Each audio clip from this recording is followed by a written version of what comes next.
trust you will support our efforts to help keep citizens safe from these types of abuses.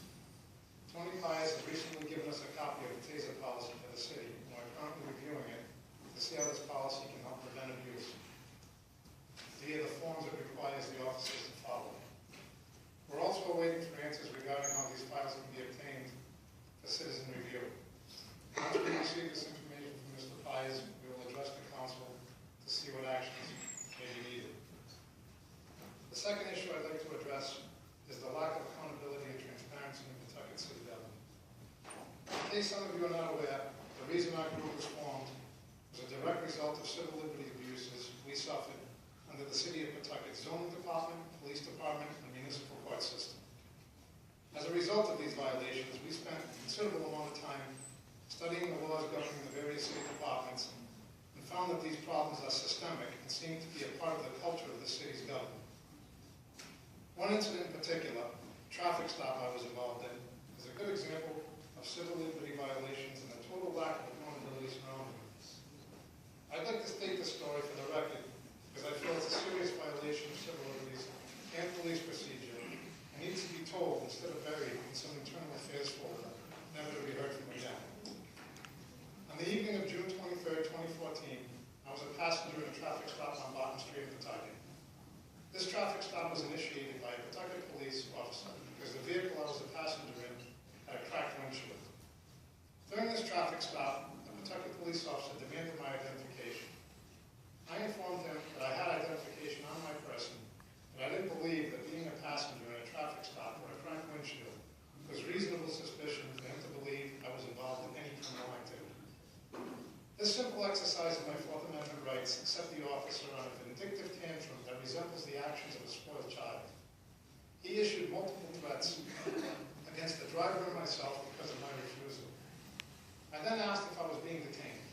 The second officer confirmed that I was and told me to sit on the sidewalk of Barton Street. Next, the first officer approached me and explained threateningly that he was detaining me in case they found something illegal in the vehicle. At this point, I want the council to know that this practice, commonly known as a fishing expedition, is illegal and a direct violation of the Fourth Amendment.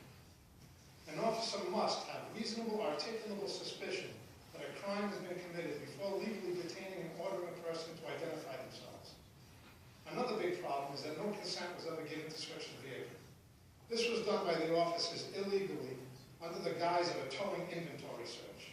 This was confirmed by the fact that the officers never filled out a towing inventory form, as required by the policy in Pawtucket, and also violated the towing inventory policy by removing personal mail from the vehicle. After this incident, I decided to do what everyone who feels their rights have been violated should do, and that is to file an internal affairs complaint with the department. When I finally had a meeting with Internal Affairs Officer Gonzalez and explained my problem with the way the officers handled the encounter, I was met with a curious set of questions. The questions he asked were, do you know where you were when you were stopped? To which I replied, yes, I was on Barton Street in Pawtucket. Next he asked, do you know what Barton Street is known for? I replied, yes, it had been known in the past for prostitute problems. He then said to me, exactly. I was floored. His reasoning for that a passenger in a vehicle traveling on Barton Street somehow equates to criminal activity is absolutely outrageous and should be offensive to anyone in this room, city, or nation. Obviously, Officer Gonzalez decided that my internal affairs complaint was not valid, so I followed the appeal procedure and outlined and was given a meeting with Safety Administrator Pies and Police Chief King, where I again stated my complaint. This time around, Chief King stated that the Pawtucket Police Department has the authority under the Supreme Court ruling of Rhode, California, to detain me and demand identification in a traffic stop. He also gave a ridiculous excuse that the reason police searched the vehicle may have been to locate my identification. Fortunately for freedom-loving Americans, this is nonsense. Rhode versus California may hold that passengers are seized during a traffic stop, but it also requires that officers have reasonable suspicion of criminal activity under the rubric of Terry versus Ohio if the officer intends to particularly detain a passenger or demand that the passenger comply with some order. These unconstitutional actions are just Pawtucket's sneaky version of a stop and frisk, a practice the federal government ruled unconstitutional. The fact that Internal Affairs and the Chief of Police see no problem with these unlawful actions speaks volumes.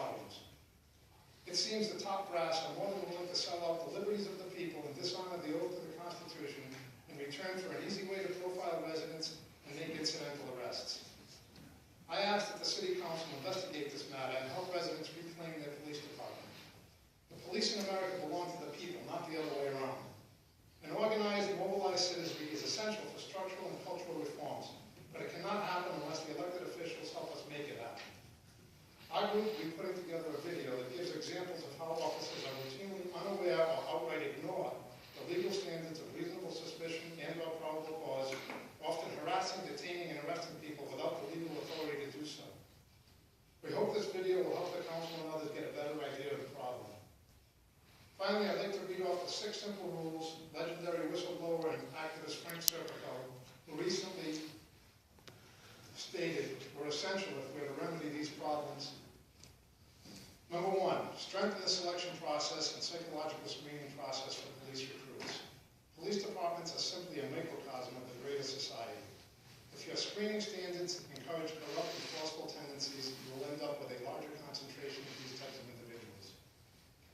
Number 2, provide ongoing example-based training simulations, not only telling but showing police officers how they are expected to behave and react.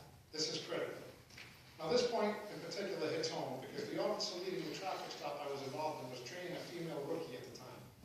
With training like that, it's not hard to see how these problems are multiplied. Number 3, require community involvement from police officers so they know their districts and the individuals they are policing. This will encourage empathy and understanding. And another point here, the taser policy for Pawtucket doesn't require that police officers are tased to know how it feels. That kind of bothered me.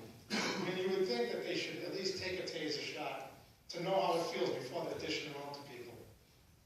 Number 4, enforce the laws against everyone, including police officers. When police officers are wrong, use those individuals as examples of what not to do, so that others know that this behavior will not be tolerated. And tell the police unions and detective endowment associations they need to keep their noses out of the justice system.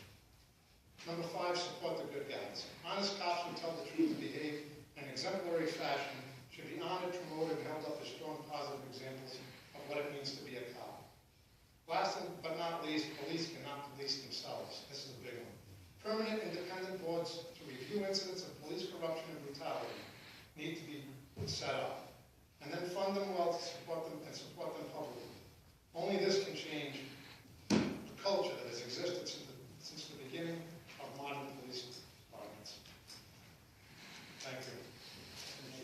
And I hope to address you guys again when I hear more about the taser policy.